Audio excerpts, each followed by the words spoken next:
Hey everybody, Adam from the Army Painter back again to paint up another installment in my Saga Age of Magic Lords of the Wild Army. Today we're going to be focusing mainly on the wings, showcasing a stippling technique using our brand new tools, the Masterclass Drybrushes. One of the things that I love about Saga Age of Magic is the freedom that you have to build your army with the models that you want. It's really exciting and we love it here at the Army Painter. Let's take a look at the paints that we're going to use for this tutorial. We're going to be using War Paints Hydra Turquoise, Royal Cloak, Toxic Mist, of course War Paints Matte White, and then we're going to use a mixture of Quick Shade Blue Tone and Green Tone in this tutorial. I'm very excited to show off the new Masterclass Drybrush range. These fantastic dome-shaped goat-haired bristles are great for achieving all kinds of effects like dry brushing, push blending, and we're going to showcase in this tutorial the stippling techniques. I can't wait for you to get your hands on these. They're going to be available in stores real soon.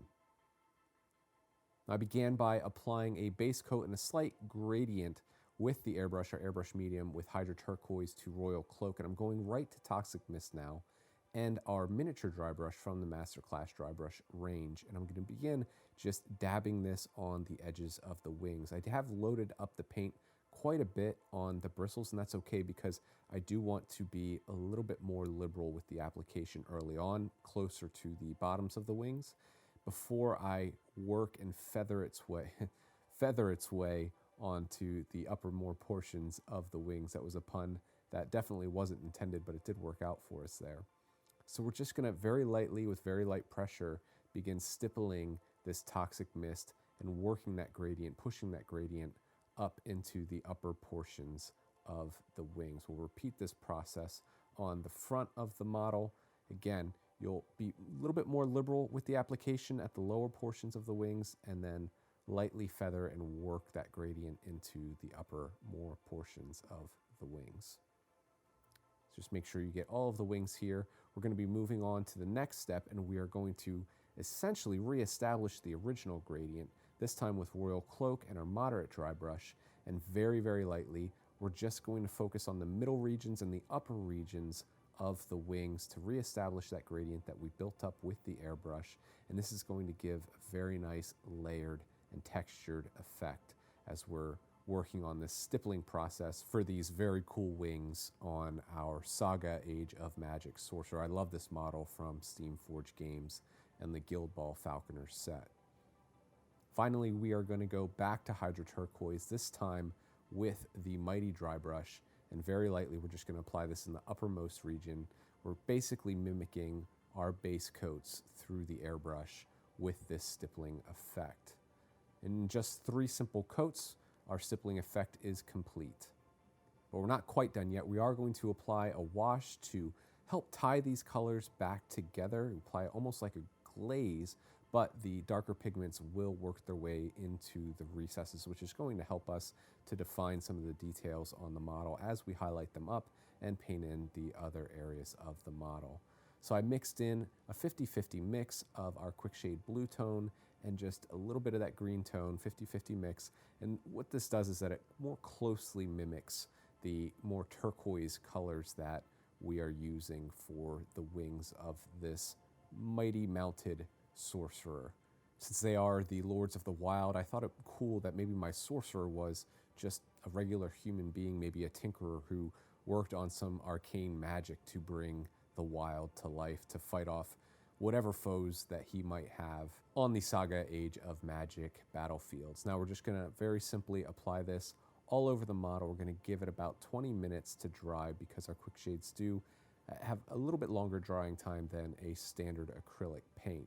But you can see just by applying this, we've worked up a lot of those details and we've helped to kind of subdue the transition that we achieved with the stippling effect, give it a more natural appearance. Then we're going to go right to a highlight back with Toxic Mist again and our character brush. Very thin down application of this, and I'm just doing a very simple edge highlight on the edges of the wings here.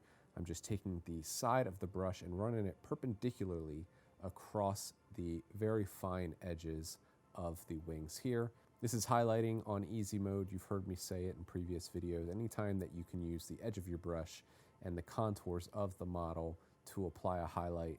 It's much, much easier than, of course, drawing or tracing it on yourself. But right here, just on these little laces that he has, tying up the wings here that I presume he manufactured himself, I'm just going to apply a very simple highlight, and our quick shade wash helped to define those details on the model. Next, we're going to take pure matte white, and we're just going to reinforce those highlights in the centermost areas, really pick out the extreme details on the model there. Basically just following the steps that we just did with Toxic Mist, but hyper-focusing it on the center areas of these contours and extreme edges on the model. Just hitting the outsides of the wings here, and once we're done with that, we're going to pick out the details on those laces on the wings, just like so.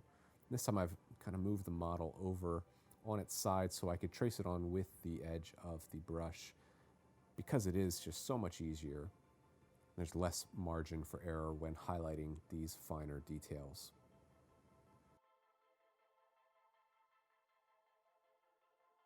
And this will be the final step for our stippled wings.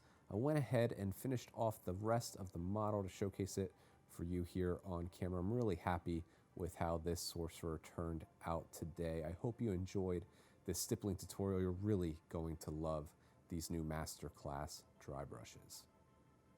Well, I hope you enjoyed that tutorial as much as I enjoyed painting up those wings for you today. Remember that the magic in miniature painting is that it can be as simple or as challenging as you'd like it to be, but with the right techniques, you're sure to achieve some great results. We'll see you next time.